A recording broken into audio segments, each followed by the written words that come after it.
Right from the Hiteswar শইকীয়াৰ পৰা হিমন্ত বিশ্ব শৰ্মাই আমাক কোনো কিনিব নোৱাৰে আৰু কাৰো ঘামৰ নহতে ঘাম কৰে ৰাজনীতি ঘামে আমাক আমাৰ সংগঠন নচলে আমাৰ নিজৰ কৰ্মদক্ষতাৰ ওপৰত আমাৰ ল'ৰাই নিজৰ ভৰিৰ ওপৰত আমাৰ সৈনিকে নিজৰ ভৰিৰ ওপৰত আমি চলাবৰ পৰা আজি ৪৫টা বছৰ আমি সক্ষম হৈছোঁ আৰু যদি ৪৫টা বছৰ আমি স্বাধীনতাৰ কাৰণে যদি আমি হেৰি কৰিব লাগে তাকো আমি কৰিম কিন্তু শেষত আমি জুবিনৰ কাৰণে যি কথা কৈছোঁ জুবিনৰ ওপৰত জুবিনকটো আৰু আগুৱাই যাবলৈ হ'লে জুবিনৰ দৰে মানে অপৰিপক্ক বয়সত প্ৰতিভাৱান এজন শিল্পীক বা গায়কক আমি হেৰুৱালোঁ সেইটো আমাৰ বেদনা সকলোৰে ৰৈ গৈছে কিন্তু ভৱিষ্যতলৈ জুবিনককৈ আৰু নতুন চামৰ পৰা ওলাই আহিব লাগিব ওলাই আহি জুবিনৰ অনুপ্ৰেৰণাই আৰু কিছু সৃষ্টি কৰিব লাগিব সেই হয়তো পৃথিৱীৰ চৌকোনে সিহঁতৰ সৃষ্টিবিলাক নতুন প্ৰজন্মৰ সৃষ্টি যাতে বিৰতিৰ পৰাই সেইটোহে ল'ব লাগে আৰু সেইটো কাৰণে মই কৈছোঁ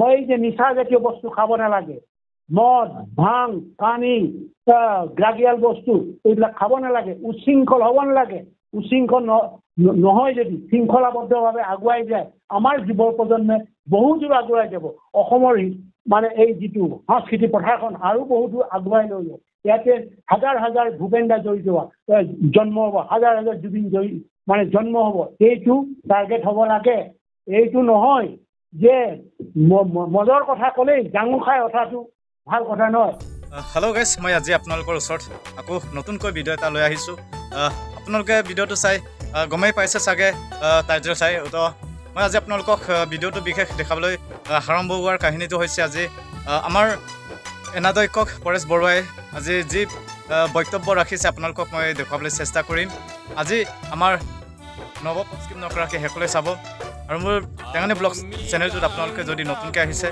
সকলোৱে এটা লাইক দিব আৰু বন্ধু বান্ধৱী নিজৰ বন্ধু বান্ধৱী সকললৈ এবাৰ শ্বেয়াৰ কৰি দিব আৰু লগতে মোৰ চেনেলটো আপোনালোকে ছাবস্ক্ৰাইব কৰি থ'ব তো মই ভিডিঅ' আপলোড কৰাৰ লগে লগে আপোনালোকে নতুনকৈ চবৰ নোচোৱাৰ আগত আপুনি যাতেই চাবলৈ পায় তো গাইজ মই দেৰি নকৰাকৈ আপোনালোকক ভিডিঅ'টো মই আগবঢ়াব বিচাৰিছোঁ আপোনালোকে শেষলৈকে স্কিপ নকৰাকৈ চাব বুলি মই টেঙানী ব্লগ চেনেলৰ পৰা আপোনালোকলৈ অনুৰোধ আৰু এই যে জুবিনৰ যিটো বিতৰ্কিত মানে মৃত্যুৰ ওপৰত বিভিন্ন মন্তব্য কৰি আছে আমি সেইবিলাক চাই আছিলোঁ প্ৰায় এমাহমান চাইছোঁ এমাহৰ পিছত মই ক'বলৈ বাধ্য হৈছোঁ বিভিন্ন ধৰণৰ আমালৈ প্ৰক্ষেপ কৰি বিশেষকৈ মোলৈ প্ৰক্ষেপ কৰিছিলে সংগঠনৰ মুৰব্বী যেতিয়া মোলৈ প্ৰক্ষেপ কৰাটো স্বাভাৱিক আৰু সেইকাৰণে মই ৰেছপণ্ড কৰি গৈ আছোঁ আৰু সেইকাৰণে কিছু কথা ক'ব লাগিব মই আগতে এই অতি সম্প্ৰতি মানে এইকেইদিন দেখিছোঁ যিধৰণে বিভিন্ন ধৰণৰ ফেচবুকে হওক অন্যান্য বিভিন্ন মাধ্যমত যিধৰণে প্ৰতিক্ৰিয়া প্ৰকাশ কৰিছে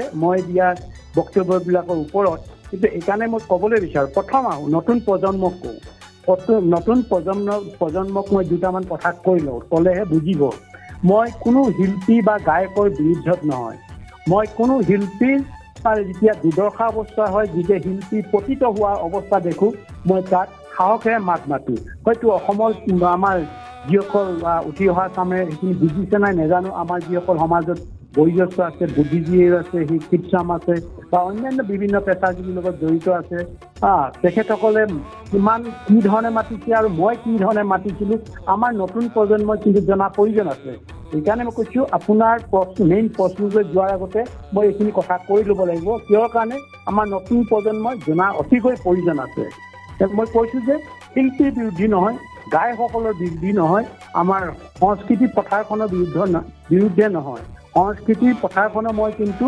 যেতিয়া বিজতীয়া হ'বলৈ যায় বিভিন্ন ধৰণৰ কথাৰে মানে বজাৰ বা আমাৰ সমাজত ওলাই তেতিয়াই মই তাত প্ৰতিবাদ কৰোঁ প্ৰথমে মাত মাতি এইটো বিপিন চাওডাঙক দেখিলোঁ সেই সময়ত বিপিনে গান এটা লিখিলে যিটো সময়ত মানে গোটেই গানটো এখিনিয়ে বিৰুদ্ধাচৰণ কৰিছে যে এই গানটোৰ কাৰণে তেওঁ বিপিনে কৰিলে গোটেই গাঁওবুঢ়া হওক VDP চব লগ লাগি তাৰ ওপৰত কেছ দিলে গোটেই হেঁচা মাৰিছে আনিবই লাগে প্ৰচেছন হ'ল ইফালৰ পৰা ইফালে বিপিনে ক'ৰবাত মানে বিভিন্ন ধৰণৰ সাঁকো লগাই মোলৈ খবৰ এটা পঠালে যে দাদা মোক ৰক্ষা কৰক বাইদেউ মোক ৰক্ষা কৰক মোক চবেই একদম কৰিছে মই এতিয়া জেললৈ যাব লাগে কি কৰিব লাগে মই ক'লোঁ ঠিক আছে চিন্তা কৰিব নালাগে তৈয়াৰটো কোনো ধৰণৰ সেই সংগীতৰ লগত যদি কাৰো কিবা ক্ষতি কৰিবলৈকে নহয় তেতিয়া মই প্ৰতিজন এই যে মুৰব্বীসকল VDP হওক গাঁওবুঢ়া হওক যিখিনি মুৰব্বী আছিলে মুৰব্বীখিনি লগ কৰি আমাৰ মানে দাইসকলে হয়তো ক'ৰবাত ভুল হ'ব পাৰে, তোমালোকৰ অন্তৰত আঘাত লাগিব পাৰে, কিন্তু এইটো বেয়াকৈ নলৈ নিজৰে ককাই ভাই হিচাপে ইয়াক প্ৰথমবাৰৰ কাৰণে মাফ কৰি দিব লাগে। তাৰপিছতে সিহঁতি সকলোৱে কিন্তু একেলগতে লগ লাগি গুৱাহাটীত তাতে সিহঁতে ৰেষ্টুৰেণ্টে খালে না ভোজ ভাত খাই মিট মাত কৰিলে। তেতিয়া বিপিনে কৈছে মই শান্তি পালোঁ, দাদা মই ককাইদেউ মই বৰ শান্তি পালোঁ, নহ'লে মই মৰো নিচিনা লাগি গৈছে। এনেকুৱা ধৰণৰ যে মই জেললৈ যালেতো মোৰ এই অৱস্থা হ'ব, মই এই কৰি মোৰ কেনেকুৱা ধৰণৰ মই লাজে অপমানে মই মৰিব লাগিব, এই ধৰণে কৈছে। সেইটো এটা বিপিনৰ কথা। গতিকে মই সিহঁতক সমাধান কৰি সুন্দৰকৈ, যিহেতু মই শিল্পী বা গায়কক কোনো ধৰণৰ বিপদত পৰিবলৈ মানে দিবলৈ নিবিচাৰোঁতো। দ্বিতীয়টো আহিলে এতিয়া এইটো কিন্তু আৰু ভয়ংকৰ, আপোনালোকে নিশ্চয় জানে পাপনৰ যেতিয়া এটা শ্ব'ত যি অঘটন ঘটিছিলে, ইচ্ছাকৃতভাৱে কোনোবাই তাক এনেকুৱা ধৰণৰ প্ৰতিতৰ কৰিলে। প্ৰতিটো কৰাৰ পিছত ঠিক দুদিন একেবাৰে কাৰো লগত নাই, একেবাৰে আত্মহত্যা কৰাৰ নিচিনা অৱস্থাত আছিলে। আত্মহত্যা কৰাৰ নিচিনা কাৰো লগতো ফোন নকৰে, নকৰে, নধৰে, কাৰো ফোন নধৰে কৰে। এতিয়া কোনোবাই ঘৰৰ মানুহে ক'লে আৰু কাৰোবাৰ আমাৰ সাংবাদিক এজনে, মই নাম নকওঁ এতিয়া, সাংবাদিক মোৰ একেবাৰে ভাই বুলি তাক মই এতিয়াও শ্ৰদ্ধা কৰোঁ, মৰম কৰোঁ, একেবাৰে মৰম চেনেহ কৰোঁ, নামটো নকওঁ। বা সাংবাদিকজনে ক'লে দাদা এইটো কওকচোন আপুনি ক'লে হয়তো বা কেছটো সমাধান হ'ব। মোৰ যদি এইখিনি মোৰ কথাই যদি কেছটো সমাধান হয় আৰু কাক ক'ব লাগে এইটো মই জানো বাৰু, কোনে কেছটো ক'ৰ পৰা ওলাইছে, এইটো ঠিকে আছে। মই কেছটো ছল্ভ কৰি লওঁ। কেছটো ছল্ভ কৰাৰ পিছত মই পাপনৰ লগত কথা পাতিম। তাৰপিছত প্ৰথম কি নহয় আপুনি পাপনৰ লগত কথা পাতক। পাপনৰ মেনেজাৰ কি আছিলে মই নাজানো নামটো, মই মেনেজাৰ পালোঁ। তুমি ক'ব দাদাই ফোন কৰিছে, কোৱা। ফোন কৰি নাই, ফোন ধৰা অৱস্থাত নাই বোলে, একদম একেবাৰে কি কৰিব ক'ব পৰা নাই, তাৰ মাত বোল নাই, একেবাৰে গোটেই মমাহত হৈ গৈছে আৰু লাজে অপমানে থাকিব পৰা নাই। গতিকে কিবা ঘটনাও ঘটাই দিব পাৰে, তেনেকৈ কৈছে মেনেজাৰটোৱে। তাৰপিছত কৈছে নহয় মোক দিয়া, তুমি মোৰ কথা কোৱা। তেতিয়া মই ফোনটো যেতিয়া পালোঁ, পাপন তুমি কিয় নাই দাদা মই মৰি যাওঁ লাগিছিল, মই মৰি যাওঁ মইতো ধৈৰ্য ধৰা, মই এতিয়া ফোন কৰিছোঁ এটালৈ তোমাৰ কাৰণে, যিয়ে নেকি গোটেই হেৰিটো ক্ৰিয়েট কৰিছিলে, এই গোটেই পৰিস্থিতিটো ক্ৰিয়েট কৰিছিলে, আৰু এইটো তোমাক এনেকুৱা ধৰণৰ যে অপমানিত কৰিবলৈ বিচাৰিছে, উদ্দেশ্য বহুত আছে, মই বুজাই দিম। আজিয়ে এই কেছটো উঠাই ল'ব আৰু এইটোৰ পৰা বিৰত এইটো নবজায় আৰু। মই লগে লগে ফোন কৰিলোঁ অনৱলৈ। অনৱ এতিয়া জীয়াই আছে, মই অনৱক ক'লোঁ, অনৱ তুমি এইটো কৰি থাকিলি দাদা নাই এইটো চুইচাইডো কৰিব পাৰে, অপমানিত যিভাৱে অপমানিত এইটো কৰিছে, এতিয়াই কৰা, এই মাত্ৰ কৰা বুলি। নাই মই এতিয়া কৰিছোঁৱেই, উইদিন আধা ঘণ্টাত গোটেইটো অফ কৰি দিলে। এই কথাবিলাক আজি সাধাৰণ যে পাপনৰ যে ভক্ত বুলি কয়, পাপনৰ ভক্ত এইবিলাক কথা জানি আজি ক'ব লগা পৰিছে। পাপন দিয়া আছে অৰ্ণৱ গোস্বামী, মই কৈছোঁ এইটো কেছটো এতিয়াই উঠাই লোৱা আৰু এতিয়াই হেৰি কৰা, আৰু তুমি পাপনক হেৰি কৰা, এইবিলাকৰ পৰা ৰক্ষা কৰা মানে তুমি ক'ব লাগিব তুমি ভুল কৰিছা। লগে লগে কৈছে অৰ্ণৱ গোস্বামী, দাদা মই এতিয়াই কৰি আছোঁ, আপুনি চিন্তা নকৰিব, মই অৰ্ণৱক খুব ওচৰ গ'ল। তেতিয়া মানে হেৰিয়ৰ পাপনৰ মুখলৈ হাঁহি আহিছে। পাপনে কৈছে যে অশেষ ধন্যবাদ দাদা, আপুনি যিটো কৰিলে অশেষ ধন্যবাদ।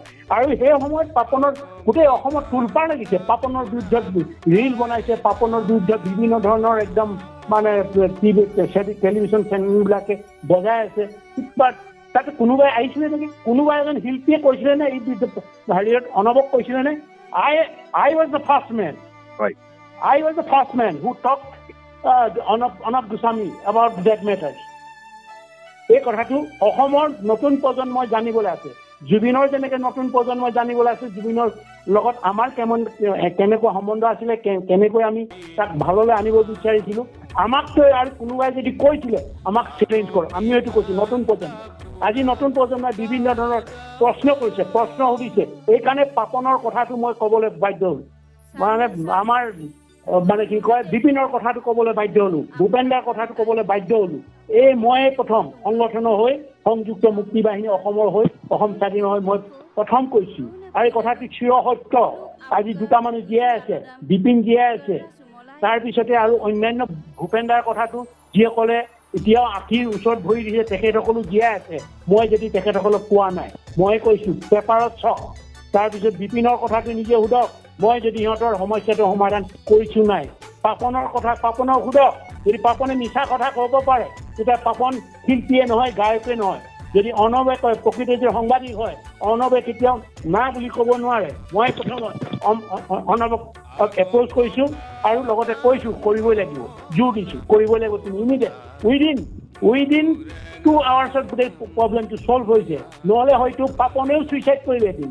পাপনেও ছুইচাইড কৰিব লগা পৰিলে। মোৰ অভিজ্ঞতা আলোকত কৈছোঁ।